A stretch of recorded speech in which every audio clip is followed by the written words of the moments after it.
Hello, my name is Tommy Fedegante, and for this presentation, I'll be going over my plans for the training on IXL. IXL is an online program that our school district started using this year. The school district's plan on using IXL is to help measure the learning loss of the students. With the impact of COVID, many of our students are falling behind, and the district wants to make sure we can find who those students are and reach them as fast as we can. This program is new for teachers and students, so I feel that this training is much needed to help improve the ease and skills for our students while using the program. I currently am a teacher at Coal City Middle School, and my audience will be the entire student body for my school. The school population sits at about 455 students according to the Illinois State Report Card. All of this information is very useful and can be found online for almost any school in Illinois. As you can see on the left side, I have the 455 students broken down by grade level. Our biggest class is the 6th grade class, which actually is a big number for us. Most of our class sizes are between 140 and 150, as you can see by the other grades.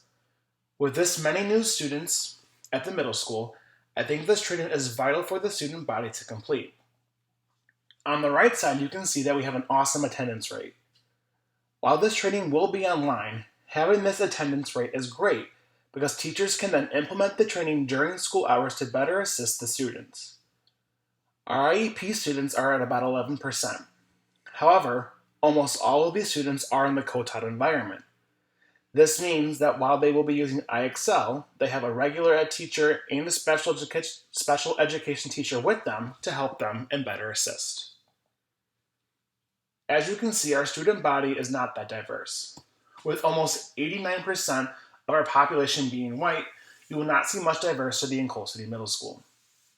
To break down the school district's other ethnicities, about 8% identify as Hispanic, 2 and 4/10% identify as 2 or more races, and the Asian, Black, and American Indian students make up about 5/10 each respectively. You can see that their pieces are sticking out just to see how small of a percentage they are at Coal City Middle School.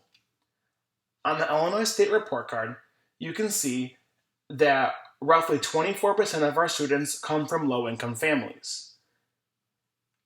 Fortunately, due to COVID, our district has provided all students with a school-issued Chromebook. That way, all students can access work from school and from home. The school has also given out hotspots to use in case the students need them. Our English language learners, or ELL, make up just 2% of the population.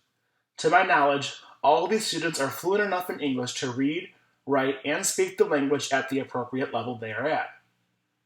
I feel that with all this data, the students will be able to complete the training and learn from it as well. As stated earlier, in the district's return to school plan, the district decided to use IXL as a way to measure the learning loss of the students. This is why the training is needed in the first place. However, students have already been using the program since the beginning of the school year. I wish there was a training we could have given earlier to our students. While the students are getting used to IXL, many still have questions on how to even get on, how to log on, or what to do once they log on. The school district plans on measuring the progress of these students in the spring, so now would be a good time to give the students a training to better their skills with this program. While reading an article on e-learning industry, they talk about assessing the need for training. One of the main topics is making sure the training fits on the schedule at the right time. I think that this is the best time to do right now. I can create this training for the students and they can complete the training either before winter break or after. That way the students will be ready for the spring test to measure their progress. IXL can also be used for many more things besides measuring learning loss. Students can practice skills for a test, or they can get step-by-step help on certain problems.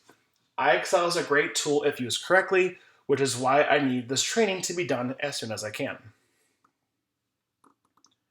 When it comes to the prior knowledge on IXL from the students at Coal City Middle School, they are like little newborns.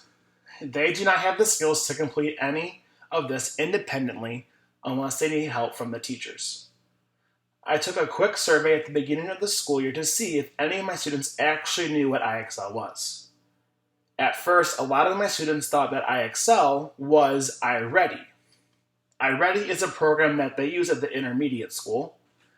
However, after explaining to the students that it was not iReady and showing them the website, most of my students still said no.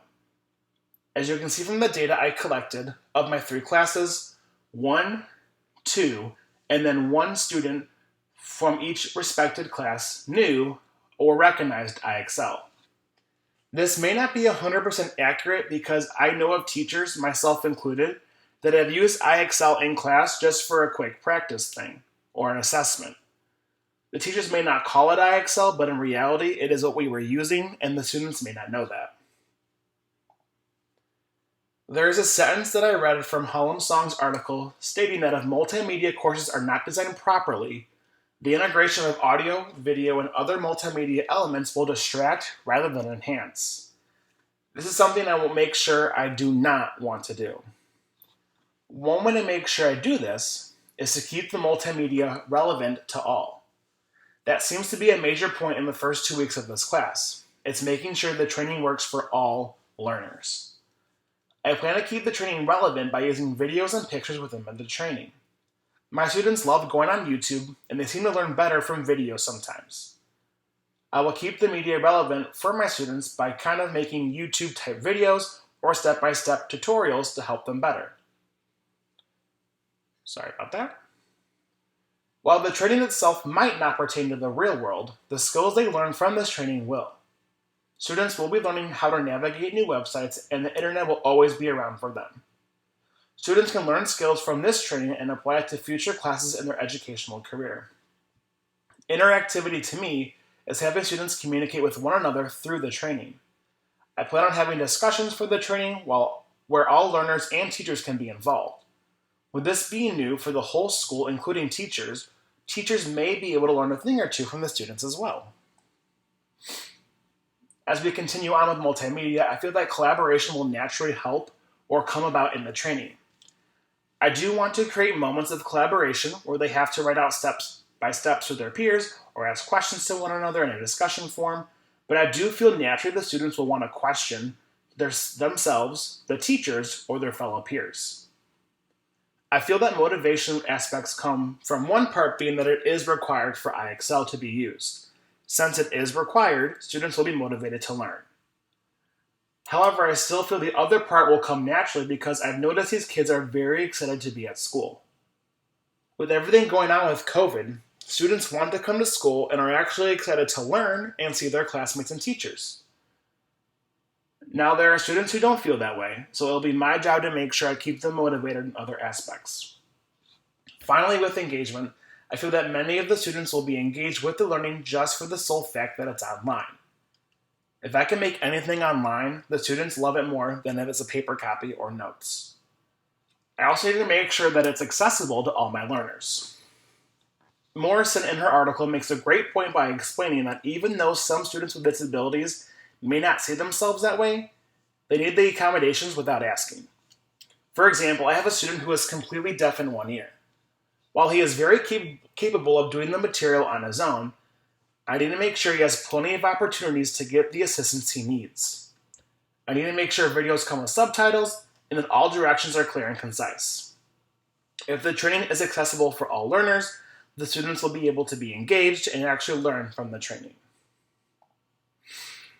While the training is not going to be for a grade, the students do need to be assessed to see if they actually know what to do independently. Since most of the training will be done at school, I plan on having the students be assessed by actually showing the teacher the physical steps they need to take within the program. They may need to say out loud how to get to a certain point in the program or just show the steps from their screen.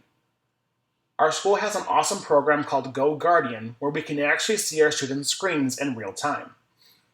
This will be a great tool to use so that we can watch the steps that the students do. For example, I might tell the students to take me to a specific skill or a specific topic in an IXL. Using Go Guardian, I'll be able to see the steps and see if they actually know how to get there without assistance from me or their peers.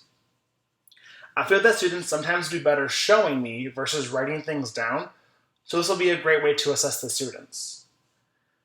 I also believe we should have a variety of assessments within the training, so there will be a portion like a quiz where the students will have to answer with correct responses or multiple choice, fill in the blank, etc. Personally, after doing the PowerPoint checklist, I was very surprised to find out that I don't know a lot about the tips and tricks in making PowerPoints. Specifically in the graphing section, I knew 0 out of the 12 skills. I made this my job to incorporate at least 1 or 2 different graphics or charts in my PowerPoint for this week's assignment. When I was doing some research, I found a great article on slidesgo.com that took me step by step on how to make better PowerPoint graphs and how I can edit them to fit the needs of my project. In the article, it goes into even more depth on the different elements you can create and how to label all the different parts of your graph, whether it's a pie chart or a different type of graph. If you notice, one of my graphs I put into 3D to help better see the numbers, and I had no idea I could do that until I read this article on slidesgo.com. While I don't think I mastered the skill I put forth for myself quite yet, I feel that I'm making great progress. I will constantly have to be working towards this goal and always having my thinking cap on at all times. However, with the 2 graphics I did make, I felt like I did a great job showing my data. They were easy to read and easy to understand versus other graphs that are maybe hard to read. I look forward to building these skills as we move on in this course and making better and even more concise graphs or charts. I want to thank you for your time, and please let me know if you have any questions. I am really excited to actually create this training and see if it can be implemented in my own school district. With IXL being so important, I hope that my students will benefit greatly from this. Thank you, and have a great day.